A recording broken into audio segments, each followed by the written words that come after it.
New Thought Media Network proudly presents A Science of Mind Saturday Conversations. Learn more about the Science of Mind philosophy, faith, and way of life.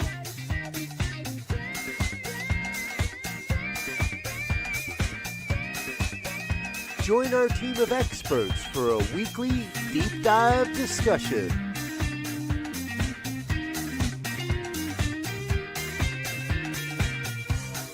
Come study the science of mind, chapter by chapter, and resources from the Science of Mind archives. Plan to join us every Saturday, 9 a.m. Mountain Time. Only on the New Thought Media Network. Good morning and happy Saturday, everybody. It is Saturday morning on the New Thought Media Network. Welcome to the Science of Mind and Spirit Conversation Series. I'm Rev Barbara Schreiner-Trudel, founder and spiritual director of the Universal Joy Center in Toronto, Canada, and my pronouns are she, they. Well, there's a team of us, as you saw in that opening graphic, and every Saturday morning, we join you here on the New Thought Media Network to share the science of mind, the principles, the practice, and more than anything else, how to apply these principles in your life today. So if you're watching live, I'd love if you put a greeting in the chat. I can see that, whoever is here is going to have a wonderful opportunity. So be sure to say hello. Today's show, if you have questions or comments, put that in the chat and I'll see if I can fold them into the program. So how does this program work? Well, from January to July, we go through the Science of Mind textbook chapter by chapter. And then in the last remaining months, we explore the articles and resources in the Science of Mind library and archives, which is available 24/7. And this helps us go even deeper. We can read more of Ernest Holmes' writings and other resources related to science of mind specifically. There's so many that we refer to, and you can find all of them in the archives at scienceofmindarchives.com. Well, today, the chapter that we're doing, it's not really a chapter, it's a little book he did. It's called Your Undiscovered Power, 10 Easy Steps to Better Living. So let's dive in. So in the first lesson, this is about you and your mind. Every human being thrills at the thought of power. We know this. The thought means different things to different people. And power to you may mean mastery of your physical body, the ability to walk, run, play, or to engage in ceaseless activity. To me, it may mean abundance and money, homes, car, opulence. To another, power may mean education and ability to influence people. So whatever power means to you, you desire a larger amount of it, a closer affiliation with it. The power to control your conditions and have them result in happiness, prosperity, and success lies in your own mind and the way you use it. Yes, I did say that. This makes you master of your own destiny, really in charge of your affairs and the way that they're developed. So let's sum it up this way. My mind is in control of my affairs, and I am the master of my mind. Yes, my mind is in control of my affairs, and I am master of my mind. Or you might say I am master of my thoughts, and it is my thoughts that are creating the life that I live. Now, this is a remarkable statement, and at first it might seem far-fetched. If you're looking at life and going, yeah, but what about this or what about that? Take the statement into consideration and let's talk about the reasons for it. Certainly, you don't have to believe it, and you do not wish to have it tripping over my words here. You don't wish to until you have investigated or the arguments in favor. Here's what I would suggest. Try it. Just try it. That's what got me involved, was just to try it. Somebody said, if you have a powerful thought that you believe, it will manifest. So I decided that I could get front row parking all the time, wherever I go. And guess what? I can get parking, front row parking, whenever I want it. I just have to know that idea in mind. So let's do a little investigation. No one can trust any new belief without first seeing if it works. So you can't thrust a new belief upon another, and no one has any right to do so. It is only when we've made the right intellectual inquiries and investigations of ourselves that we can honestly decide whether to accept or refuse. So I often tell my students, you don't have to believe what I tell you, but give it a try. And if it works for you, then you can have faith it will always work for you. So if you have been brought up, say, in under Christian influence in the home and church, you'll feel probably sensitive about your religion and inclined to say, I don't want anything to disturb my faith in God. Well, you're right. You don't want to disturb that. On the other hand, if you lived apart from church activities and associations or found them unfitted to your scientific turn of mind and want something in which you can attach yourself with a clear grasp of an orderly world of science in which natural laws and orders have to prevail in order to continue its existence, again, we say that is a rational viewpoint. And we believe we have a message that is of interest and value to you. Possibly, though, if you're a busy person looking for a wholesome, successful life, if you're to give your attention to anything now in the way of thinking, it will have to be something that you can apply to your everyday affairs. Make sense? It's a good, sensible way to look at it. All right, so let's talk about your personal importance. So we've laid a bit of a foundation here. What you think about, you bring about. Change your thinking, you will change your experience. Every experience of itself is neutral until we look at it. Once we look at it, we will, put a judgment on it or whatever and go, oh, this is good or this is bad. And from there, everything else tumbles out. We end up feeling bad because we've had this feeling that this is terrible. So once this foundation is laid, where we recognize that my words have power, not just the words I speak, but the words I'm thinking. Once I get that down, then I look at how I can control my own conditions and have them result in happiness, prosperity, and success.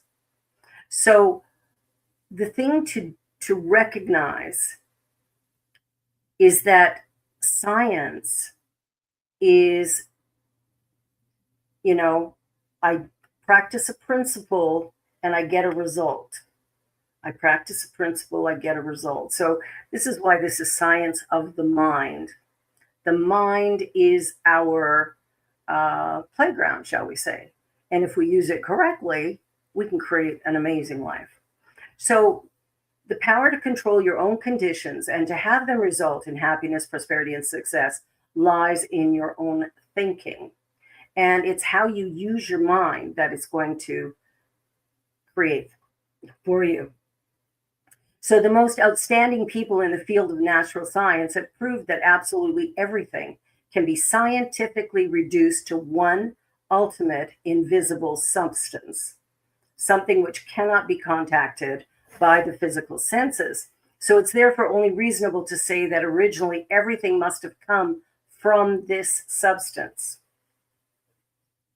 Make sense? Makes sense to me. So there's only one substance. Everything comes from it. For the purpose of these lessons, it does not particularly matter which of these names we want to use, where we want to call it universal mind or electronic energy, ether, originating principle, spirit, God. Let's just call it mind. And that seems to be within our understanding. So the key is that you are one with everything in the universe. Yes, you heard me correctly. One with everything in the universe. So when we look at the universe, if we recognize that it is one system, then we realize that everything that is in the universe must be made of the same substance. and we're all one with it. So these same scientists show us that this mind, which we may also call substance, is everywhere within us, around us, filling all space at the limitless reaches of those uncountable universes far beyond our own great universe, of which this planet is one tiny speck. So everything we can see, touch, taste, smell, contact in a physical way, they tell us something. And it is that this universal substance, mind, which has been condensed into enough solidity that we are aware of it, the entire visible vapor of a summer day arising from the ocean and soaring high in the distant blue, further condenses it, it turns into raindrops and they fill a lake. In winter, it still further condenses and takes place, and the ice of which we are perfectly aware results, though it is only a bit of that original vapor, so solidified that we are now aware of it. That's a simple example, isn't it? You know, the water gets absorbed up in the air, becomes the cloud, begins to come down as rain. Depending on the season, it might come down as snow. It's still the same thing. Always the same thing. So when it's been proved scientifically that everything had originally come from, been made out of one substance, which we call mind, it was only reasonable to declare that everything which is ever to be must also come from it. In fact, there's nothing else of which it could be made. Everything is the same thing. So mind is everywhere, or we could say spirit is everywhere, God is everywhere, the universe everywhere. It is the same as saying what we might have heard in childhood as God is omnipresent. That statement did not mean much to us then, but we were told it was merely that God was everywhere. Now we understand that this universal mind is everywhere and therefore within us. There could be no exception to that everywhereness. And that's the key to this whole situation. What makes us understand that not only our individual minds, but our body as well, are part of that all-powerful mind. So, how do we use it? Well, it's been proved that the only way for the individual to act upon this invisible but everywhere present mind substance is by means of his believing thought. You caught that, right? Believing thought. You see, we can have a thought. If we don't believe it, it will not manifest. But if we have a thought that we believe in, it's amazing how quickly it shows up for us. Nothing else makes any impression upon it. It's only mind. So at the beginning of this world system of ours, there must have been nothing but this great universal mind stuff. And out of it must have formed the tangible universe. So we're not only taught the omnipresence of God or universal mind, but also that we were made in its image and likeness. So we arrive at the conclusion that we too can use this universal mind substance to make whatever we choose: health, happiness, prosperity, employment, anything we need, through this process of putting our believing thought to work upon the unlimited mind substance, which our desire objective is to be made, and realizing that we are a vital part of the harmonious universe. And okay, let's go a little bit further. Okay, so our power to create. The old idea of our looking like God as a person is no longer accepted, but we apply that image and likeness concept in a different and very important way. We feel and believe that being created by God or mind, we've been made with the same qualities within us, and we have the right and ability to develop them. In a later lesson, I'm going to do this book a few times over the next 6 months, but in a later lesson, we'll discuss these qualities. But we're told too that the only way to make an impression upon this mind substance is through our believing thought.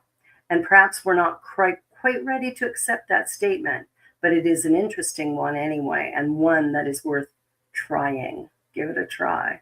And, try it maybe with parking. That's always an easy one, If you're doing a trip to a major city, maybe sit back and go, well, front row parking. Okay. First thing we've got to do is remember that we can think what we please. You know that, right?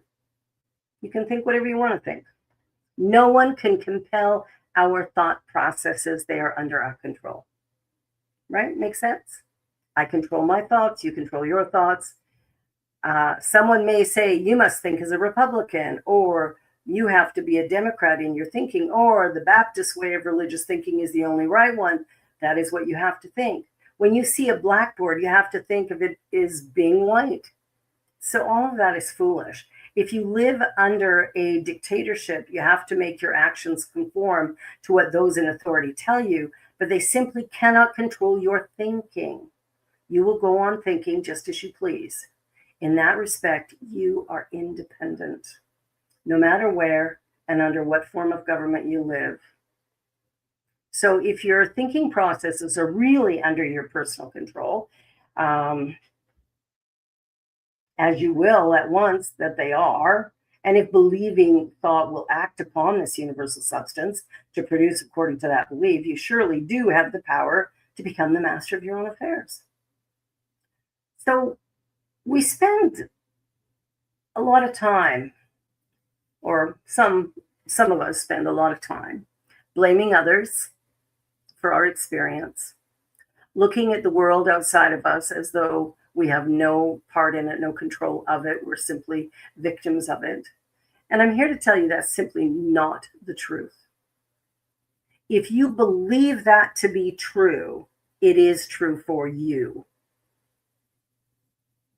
But if you believe something else is true, then that will be your reality. So for me, here's what I believe. I believe that we are one with this infinite power, that power resides within each and every one of us, regardless of where we live in the world, regardless of how much money we make or how happy we are. We are one with this power. It is the only thing that exists. It must be me. I must be made out of that substance. So when I come to understand that I'm made out of this substance, then I have an opportunity to go, well, now what? What am I going to do now that I've accepted the fact that I am one with God, and that the image and likeness doesn't mean that God's 5'3". What it means is that the energy that it is makes up the cells of my body, the activity of my life. So I want to use it as clearly and great as I can. So there's a story in here that Ernest Holmes shares in this little booklet, and it's titled, He Tried It. A true story is told of someone in one of the eastern cities of the United States who had been in a position for 25 years at a mediocre salary. He'd been extremely dissatisfied, wanted to get out of the rut, but didn't know how to do it. When he received a few simple instructions like these, this lesson, he began to realize that unlimited power lay within himself, and that he had the right and ability to declare better conditions for himself. In less than 1 month from the time he began to think in this way and to act accordingly, his salary was increased to exactly three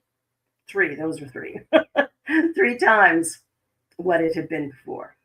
Now, when we get only a glimpse of the mind power that is within us and put it to work, the results truly do amaze us, physically, financially, socially, intellectually, and spiritually. It pays us to learn and to operate the principles of a scientific religion or philosophy. The laboratory student who works an experience and fails doesn't give up. He tries again and again until he succeeds. And that's what we need to do here.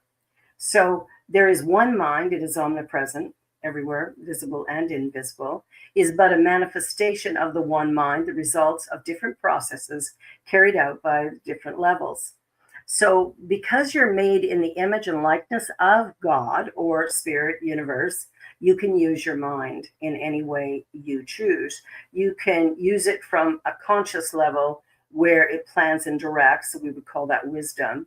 You can use it so that it, works through the subjective mind. So it obeys and creates. That's your power. And then things and conditions, the visible world, will show up that way. So in that first part, what we call conscious mind, automatically we think of our conscious mind as being located in the frontal part of the brain. That is the mind in which we do our thinking and planning. So, but I want to make a distinction here. There is a difference between mind and brain.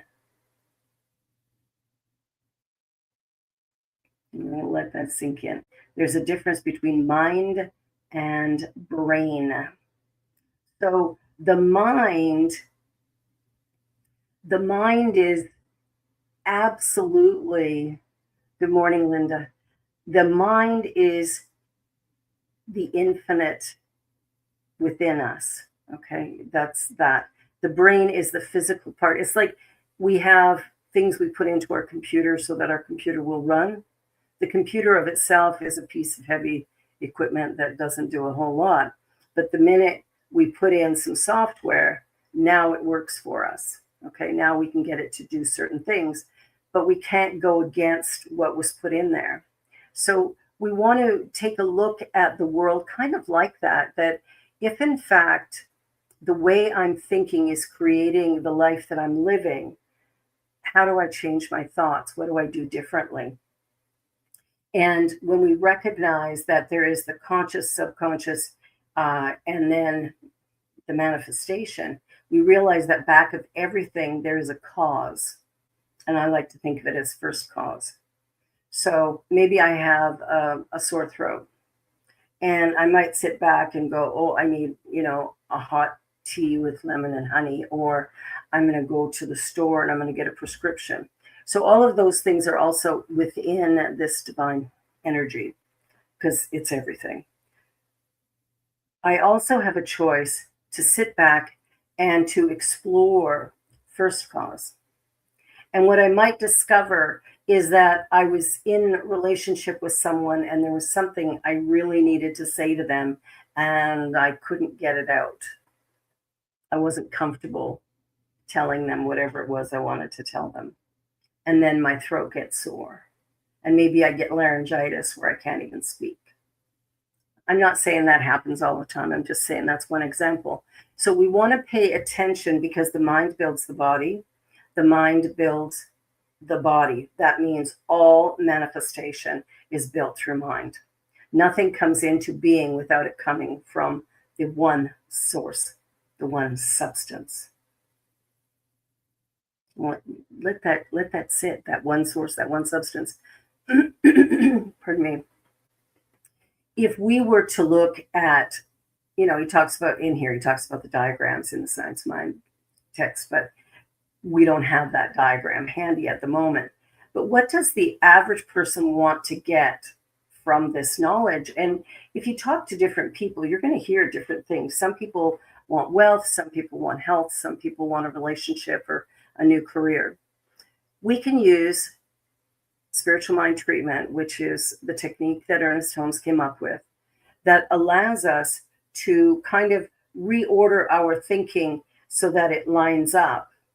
And when we do treatment, we begin by acknowledging this infinite presence and power.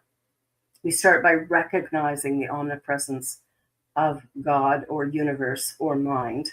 And as we begin to recognize that and let it kind of fill our beingness, it's like, yes, there is only one. And we come to a place of acceptance of that one, where we go, yeah, that makes sense. It makes sense that everything comes from. If we go to quantum physics, right? We're looking at, these little atoms and molecules and all this little stuff that's moving around that we can't see, but everything's made up of it. So we want to just go back and look at how we're thinking and what we are thinking, and then look at what we desire. And sometimes we'll go, well, I want a new car, so go get one. There's lots of them on the lot.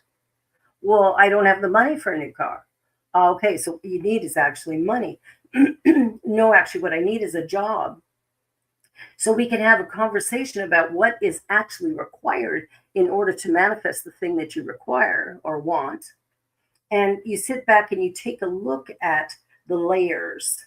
And sometimes we have to, get through a few of the layers before we come to the real situation. And ultimately, in that particular context, it would come about, prosperity or sharing their gifts in a way that led to better remuneration, excuse me.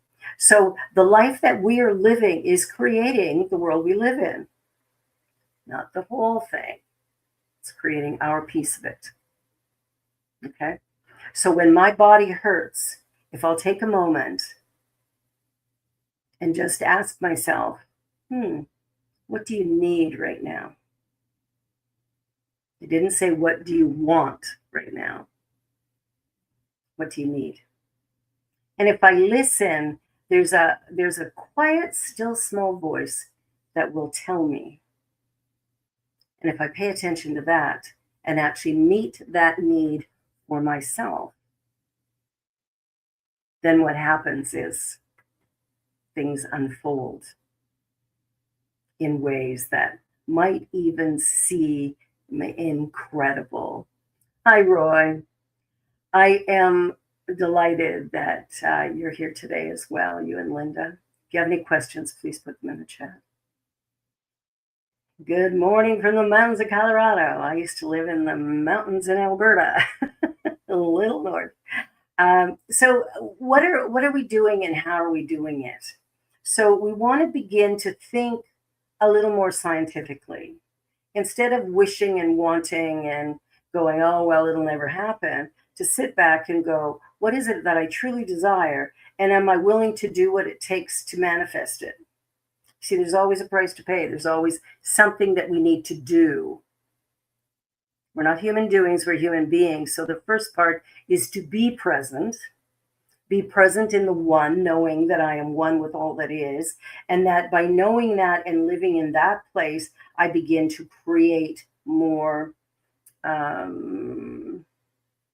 easily, shall we say? But the point is, I have to take the time. I have to take the time. So the idea of the omnipresence of God or spirit universe is so important to moving me forward. When we do spiritual mind treatment, which I've been using now for around, 30 years, spiritual mind treatment is a structured way. Some people would call it affirmative prayer. I don't use that term because it can be confusing. If your background is Christianity, or let's say it's Muslim and you hear this, you might think of the Christian prayer. That's not what this is. This is the energy and power of the one moving from consciousness to manifestation. And so we have an idea in mind of what it is we desire. So when we do treatment, we begin by acknowledging that presence. Once we acknowledge the presence, the second step is to acknowledge, well, if that's the only thing that exists, it must be where I am. I must be one with it. That's the only possible thing. I must be one with it. And if I'm one with it, that means I can use it, right? Makes sense. But how am I using it? Life sucks. I hate this. Everything's wrong. Nobody likes me. I'm a victim. And that becomes my reality. Not because I'm being punished, but because I'm using the law to create, and it's creating my beliefs for me. It's powerful. It is incredibly powerful. Now, if I change my thinking and begin to think along the lines of, I am a part of this universe and my desires are manifest with ease and grace, that what I desire out of life, I can create because I am one with this power. So when we get into the third step of treatment, so we've covered firstly, recognizing the one power, and then secondly, acknowledging that we're part of it, that we're one with it.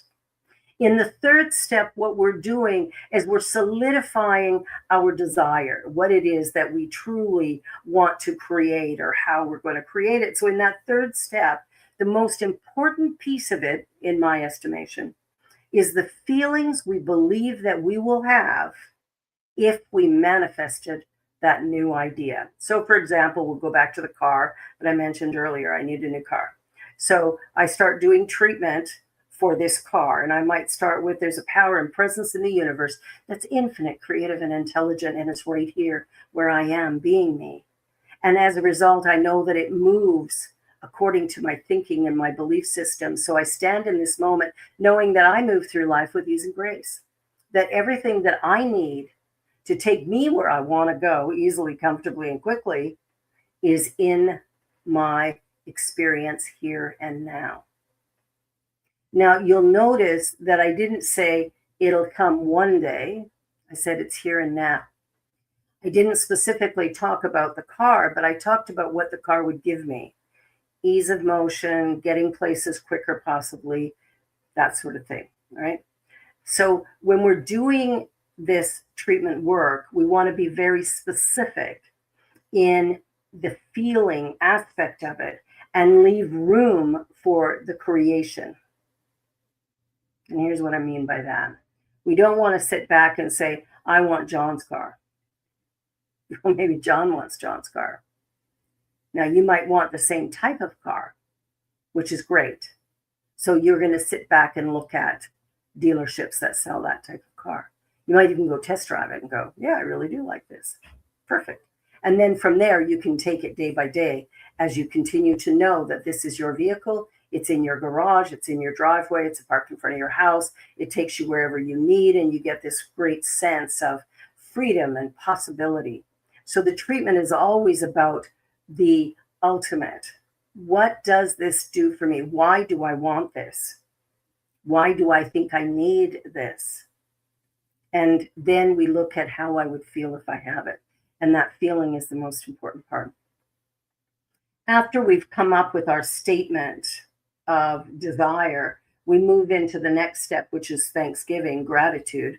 And gratitude, we don't want to just say, okay, thank you, and walk away. We want to feel the thank you. We want to feel the gratitude. Like there has to be something in us that goes, yes, like this feels right. This feels like, yes, I can do this. Or yes, this is here and now. So we move into that place of the yes. And we feel that immense gratitude bubbling up inside of us. Yes, I am grateful. I am so grateful for everything that has shown up in my life.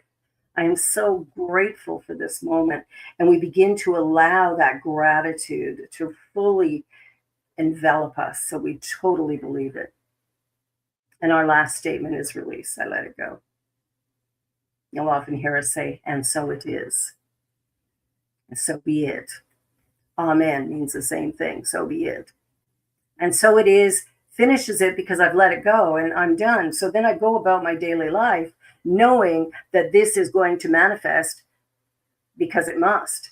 I've said the word, I believe the word, and I'm going to hold to that belief. I'm not going to get into a place of, what if it doesn't happen? Ever do that? You pray for something or treat for something, and then you go 2 hours later, oh, it hasn't happened yet. It's probably not going to happen. Guess what you just did?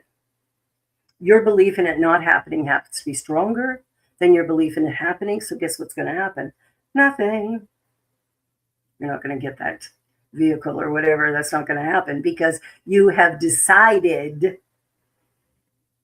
And you go, no, I didn't decide. I just, realistically speaking, thought that this is the way it would occur. Well, realistically speaking isn't going to work here.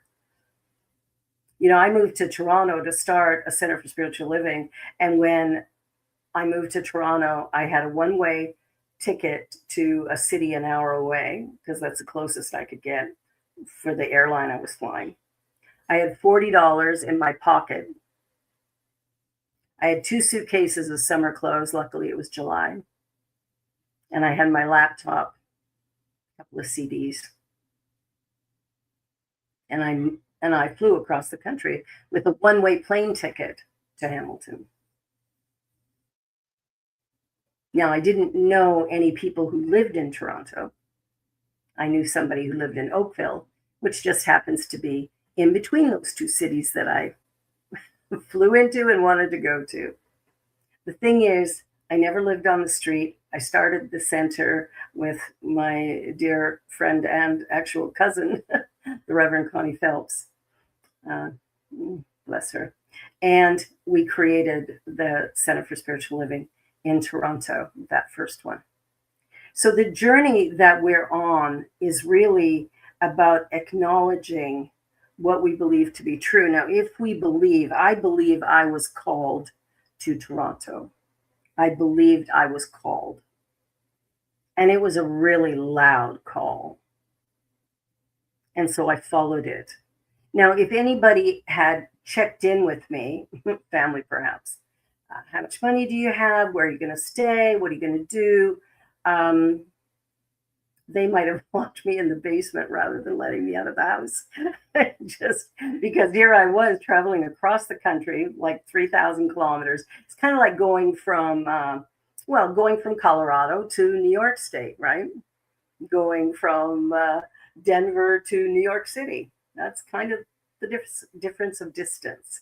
So moving from Calgary to Toronto was a big move, but it was a really good move. I met my husband here. I've built 2 centers here. The first one, when it turned over, didn't succeed, but this one is doing A-OK, so I'm grateful for that. Although we're called the Universal Joy Center, we are still a center for spiritual living. So the journey that we're on is about a clarity of intention. And when we have a nice, clear intention, we begin to move forward in our journey in a way that is really quite powerful. And things begin to manifest in ways that we would never have expected. The first place that I lived in, Toronto, I needed a place to live. And the first place I lived at was in a house in the neighborhood I wanted to live in. It was a basement apartment with nice big windows. It had room for parking, which was rare in that particular neighborhood. And that's where I got my initial foot in the door and was able to start. We held our first services in a movie theater. Yes, we did. We made it work. We made it work. We had nothing. We came with no money. We had no resources. We came with a desire, and we made it work. At the end of the first year, we had brought in $100,000, over $100,000 in that first year.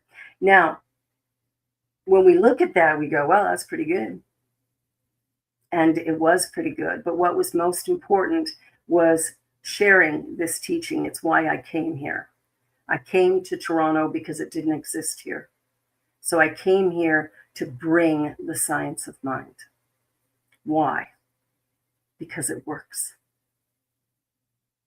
Because it works. If you have not worked with it, if you have not taken the time to learn how to do spiritual mind treatment, I invite you to really consider it. Go online, find almost every spiritual center now is working online as well as in person. So if you can't get somewhere, if you're thinking, well, I live in an area where it doesn't exist, doesn't matter, hop on to one of the places that's doing online. Our center is online. So wherever you can find that, and believe me, it is everywhere. I've got students taking classes in California. I've got students from Alberta attending my services, and from New Brunswick, from Newfoundland, from Quebec, all over the place. I have people from the United States who join my programs. So whatever it is that you're looking for, just know you are looking with it. I want you to remember that. What you're looking for, you're looking with. And that might sound odd to you in the beginning, but when you start to realize it is my mind, pardon me, little frog there. It is my mind that creates my reality. So I'm going to share with you a kind of ugly story as we get to the end here. I really truly believe that what you think about, you bring about. Okay? What you think about, you bring about. If you believe it, what you think about, you bring about. Okay? Remember that. What you resist persists. So I'm driving home from an appointment. It's quite late. It's probably about 7 or 8 o'clock at night. My husband calls me up and says, look, I just finished work. It's too late for me to cook. Would you just stop and grab something at McDonald's? Now, I thought, yeah, okay, I can stop. What do you want? Asked him what he wanted. So as I'm driving to McDonald's, what's going on in my head is that's probably the last place you should go to eat. You're a little overweight or quite a bit overweight, and this is not what you should be eating. And I went, yep, that's the truth. Oh, well, tonight's the night. So drove in, get into the lineup, and there's 2 lineups now. They have double, at least in our city, they have double pathways to get in. So one car orders and goes through, and then this one orders, and you just kind of weave your way in. And so placed my order and went to move up, and another car moved up, and it's like, I sort of waved and went, I think it's my turn. And they said, it's my turn. I'm like, whatever. And they were a little annoyed. Anyway, they step out of their car. This woman steps out of her car. Beautiful white Mercedes. It was gorgeous. Steps out of her car and looks at me and yells, you are so fat. This is the last place you should be eating. For real. This really happened. So I went, whoa, evil. Hopped back in my car, and I thought, wow, I can't believe she said that. And then I thought about it, and I actually started laughing, because what I realized was that was exactly what I had said to myself just minutes before. It was like this immediate manifestation. So I laughed about it. When I told my husband, he was furious. But I laughed about it because it was exactly what I'd been thinking. How can I get mad at that person when all they did was repeat out loud what I'd been thinking in here? So as we are looking at our life, and we're looking at our journey, and we're looking at what we're doing, it's really important that we begin to look at our thinking. What do we think about life? What do we believe to be true? What do we think is coming next? And if we're looking at it and it's a little awry and it's not moving the way we would like it to, let us take a moment to pause, to reflect, and maybe even do a spiritual mind treatment to clear the pathway so we can begin to manifest that which we truly desire.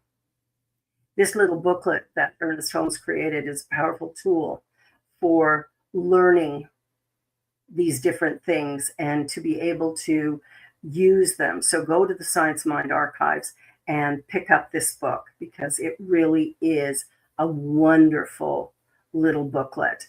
And, the price is right. You can get it for, $10, become a member, and you can use it every month, whatever you want. So this book is called Your Undiscovered Power by Ernest Holmes. And I've just touched on it a little bit here. I'll be doing more in future segments when I'm back. But for the meantime, pick it up, take a read. It's not a big book. And just see where this takes you. You are, in fact, the right person at the right time doing all the right stuff. There is no reason on earth why you are not succeeding in your life experience, because you are given every single gift.